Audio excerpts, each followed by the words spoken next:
सत श्री अकाल। मैं हूं देवाशीष माहौती। आपके सामने आज लेके आया हूं यूजीसी JRF का एक कहानी संग्रह के साथ उपन्यासकार मुंशी प्रेमचंद की जो है महत्वपूर्ण कहानी ईदगाह के ऊपर आज जो है नजर डालेंगे। सम्राट मुंशी चंद जो कि उपन्यास का सम्राट कहा जाता है, मुंशी प्रेमचंद जी का जो जन्म जो है उनका जयंती 31 जुलाई को बड़े ही उत्साह से मनाया जा रहा है।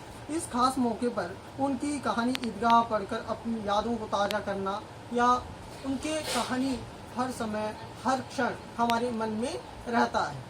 तो ईदगाह एक छोटे से बच्चे का जो है किस तरह से उसके मनोवैज्ञानिक मतलब एक छोटा सा बच्चा किस तरह से अपने भावों को व्यक्त करता है, अपने भाव को प्रेजेंट करने का तरीका आज देखेंगे।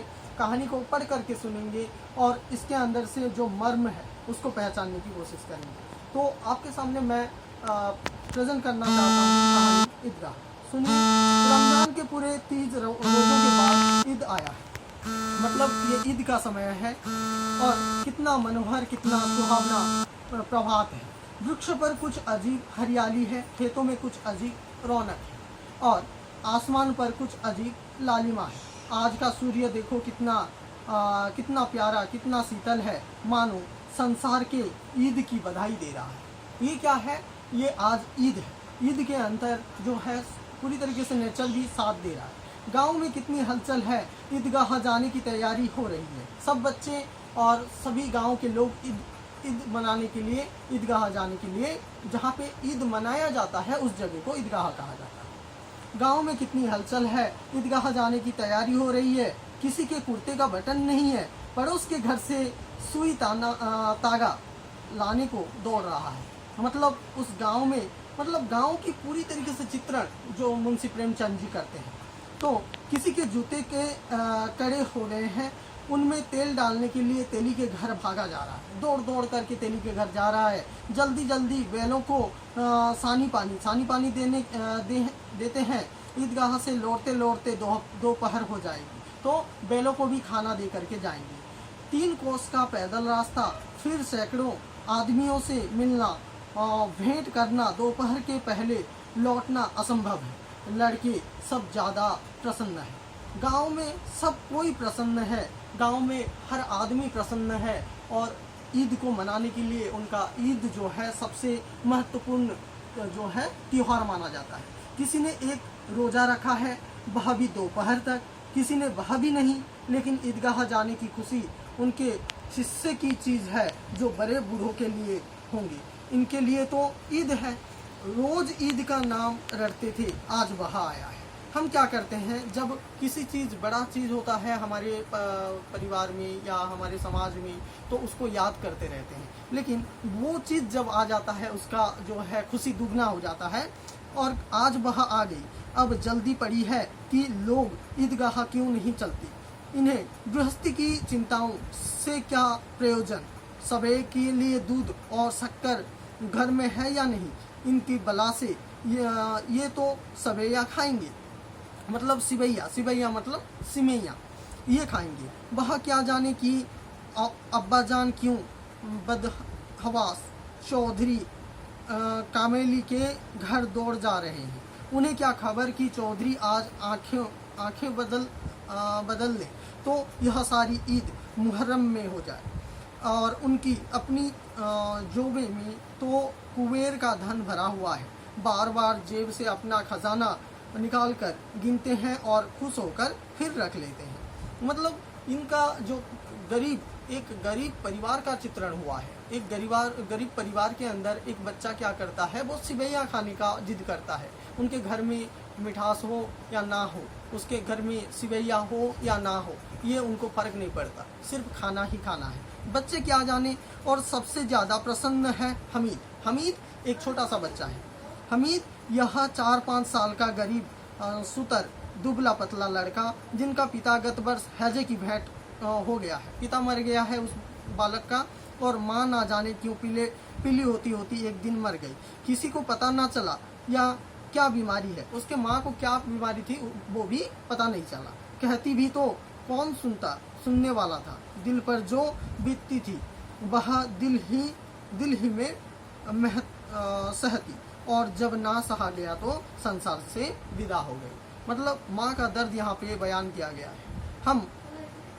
हम हमीद अपनी बूढ़ी दादी अमीना की गोद में सोता है और उतना ही प्रसन्न है। उसके अब्बा जान रुपए कमाने गए हैं, बहुत ही थैलियाँ लेकर आएंगी। अम्मी जान अल्लाह दिन के घर से उसके लिए बड़ी अच्छी अच्छी चीज़ें लाने गई है, इसलिए हमीद प्रसन्न है। आज तो बड़ी चीज़ है, और फिर बच्चों की आशा, उनकी कल्पना तो राई का पर्वत बना लेता है। मतलब हमीद को पता नहीं कि उसके मम्मी पापा जो है गुजर गए हैं, मर गए हैं। हमीद क्या करता है, हमीद के पाँव में जूते नहीं हैं, सिर पर एक पुरानी दुरानी टोपी है जिसका गोटा काला पड़ गया है। गोटा मतलब सिर के ऊपर इतना छोटा सा एक बारीकी सामान होता है, मतलब छोटा सा एक चमकीला पत्थर होता है, उसको गोटा बोला जाता है। गोटा काला पड़ गया है। जिसका गोटा काला पड़ गया है फिर भी वह प्रसन्न है। जब उसके अब्बाजान थालियाँ और अम्मी जान नियामतें लेकर आएंगी तो वह दिल के अरमान निकाल लेगा।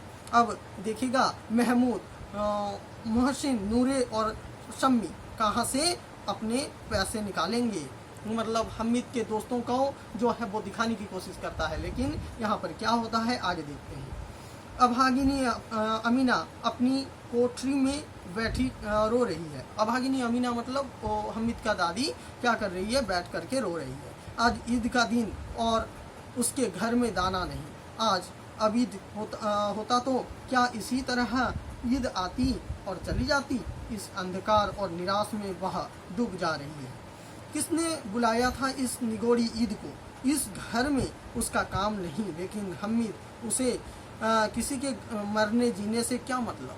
हमीद तो बच्चा है, उसके अंदर प्रकाश है, बाहर आशा विपत्ति अपना सारा दलबल लेकर आए। हमीद की आनंद भरी चितवन उसका विध्वंस कर देगी। मतलब हमीद एक जो है पावरफुल पर्सन के रूप में यहाँ पे एक छोटा सा बच्चे के रूप में दिया गया है। हमीद भीतर जाकर दादी से कहता है, तुम डरना नहीं अम्मा, मैं सबसे पहले आऊँगा, बिल्कुल ना डरना। गांव से मेला चला और बच्चों के साथ हमीद भी जा रहा था। कभी सब दौड़कर आगे निकल जाते, फिर कभी किसी पेड़ के नीचे खड़े होकर साथ बालों का इंतजार करते। तो हमीद अब जो है ईद देखने के लिए जा रहा है। ईद देखने के लिए जा रहा है तो क्या हो रहा है, ये लोग क्यों इतना धीरे चल रहे हैं। हमीद के पैरों में तो जोर पर लग गए हैं, वह कभी थक सकता है। मतलब हमीद इतना खुश है कि वो थक नहीं सकता। शहर का दामन आ गया, सड़क के दोनों ओर अमीरों के बगीचे हैं, पक्की चारदीवारी बनी हुई है, पेड़ों में आम और लच्चियाँ लगी हुई हैं। कभी कभी कोई लड़का कंकड़ उठाकर आम पर निशाना लगाता है। अमी अंदर गोली देता हुआ निकलता है। लड़के वहाँ से एक पलंग पर में खूब हंस रहे हैं। माली के कैसे उल्लू बना दिया। मतलब आम तोड़ने गए थे, माली जो है उनको, माली मतलब जो उसको ये करने वाली, उसको क्या कर रही है, माली जो है उनको फटकारता है, लेकिन माली को उल्लू बना करके ये निकल जाते हैं। अब बस्ती घनी होने लगी थी। ईदगाह जाने वाले की टोलियाँ नजर आने लगी, एक से एक भड़कीले वस्त्र पहनते हुए, कोई इक्के तांके पर सवार, कोई मोटर पर। सभी इत्र से बसे, सभी के दिलों में उमंग मतलब खुशी, सभी जो है खुश हैं। ग्रामीणों का वह छोटा सा दल अपनी विपन्नता को बेखबर संतोष और धैर्य में मगन चलता जा रहा है।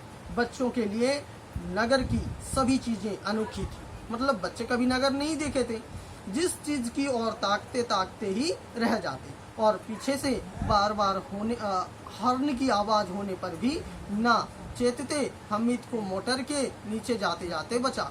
मतलब हमीद मोटर के नीचे चला गया था, फिर बच करके सहसा ईदगाह नजर आया। ऊपर इमली के घने वृक्ष की छाया है, नीचे पक्का फर्श है जिस पर जामिर बिछा हुआ है, और रोजेदारों की पंक्तियां एक के पीछे एक ना जाने कहाँ तक चली गई हैं। पक्की जगह के नीचे तक, जहाँ जाजिम भी नहीं है। नए आने के वाले आकर पीछे की कतार में खड़े हो जाते हैं। आगे जगह नहीं है, यहाँ कोई धन और पद नहीं देखता। इस्लाम की निगाह में सब बराबर हैं। इन ग्रामीणों ने भी वज़ू किया और पिछली पंक्ति में खड़े हो गए। और ये जो है पूर्ण जो है ईदगाह मुंशी प्रेमचंद जी का जो लेखन, ये बहुत महत्वपूर्ण है।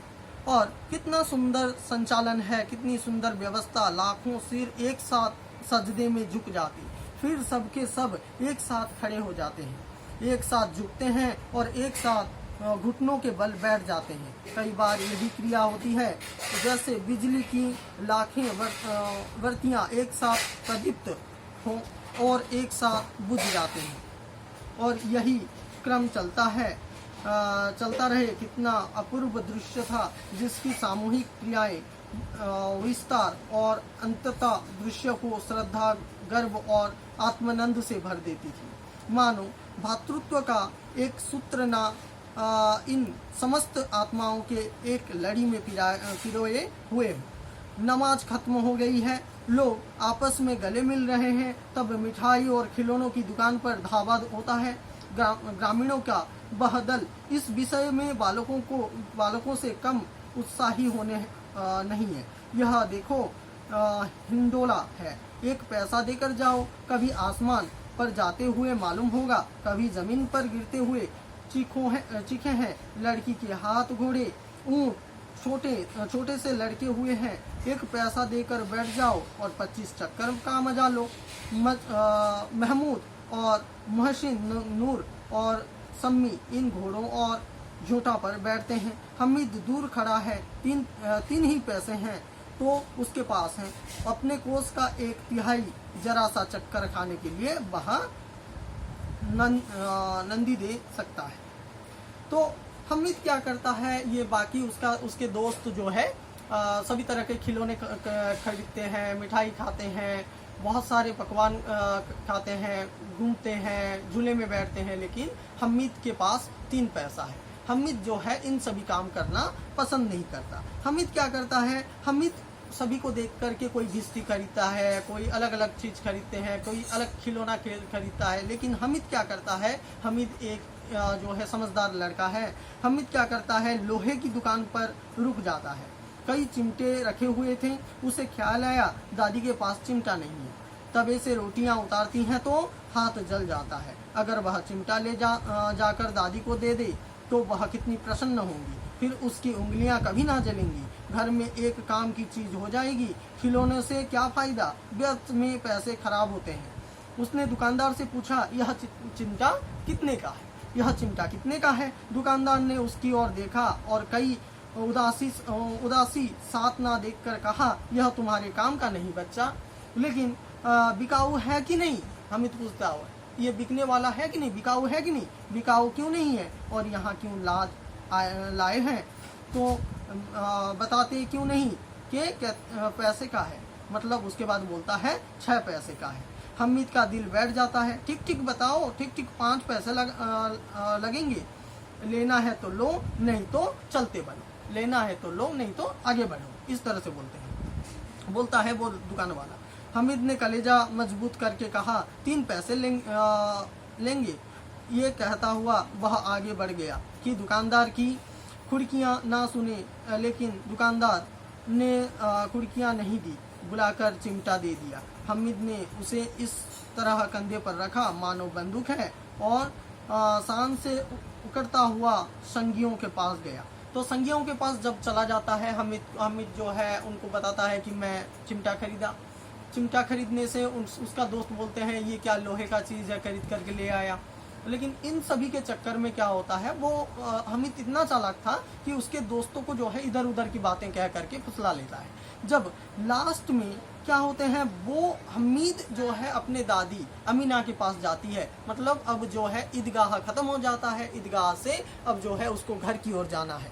अब जो है अमीना क्या है, अमीना के पास जाती है हमीद जब अमीना के पास जाती है तब क्या होता है, अमीना को दिखाता है कि ये चिमटा, अमीना मतलब उसके उस दादी को चिमटा दिखाता है। लेकिन दादी जो है गुस्सा हो जाते हैं। 3 पैसा लेकर के गया था, 3 पैसे का मिठाई खा लेता कि अलग चीज़ कर लेता, लेकिन तू चिमटा लेकर के क्यों आया? और अमीना ने हमीद को एक थापड़ जो है मतलब एक लपवा मार दिए और उसने ये काम हुआ। उसके बाद हमीद क्या करता है, हमीद बोलता है कि मैं एक दिन आपको देखा था कि आप रोटी पकाते टाइम क्या हुआ था, आपका हाथ जल गया था। उस दिन का बात मुझे याद आया और मुझे मिठाई खाने का मन नहीं हुआ और मैं जो है ये चिमटा लेकर के आई हूँ। और अब एक बड़ी विचित्र बात हुई, हमीद के इस चिमटे से भी विचित्र बच्चे हमीद ने बूढ़े हमीद का वाट खोला था। बुढ़िया अमीना बालिका अमीना बन गई है।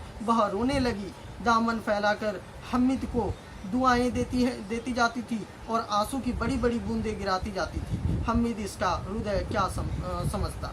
इस तरह से अब जो है अमीना ये सुनने के बाद जो है उसका हृदय पिघल जाता है और हमीद को अपने गोद में ले लेती है और यहाँ पे कहानी का समाप्त होता है। और ये मुंशी प्रेमचंद जी का जो ग्रामीण एक परिवेश, एक परंपरा का जो है वर्णन, ये किसी और कहानीकार का करना या असंभव माना जा सकता है। ये ईदगाह कहानी आज भी प्रामाणिक है। आज भी हम जैसे देखते हैं ईद के समय वैसे लाखों सिर झुकते हैं, लाखों सिर उड़ते हैं।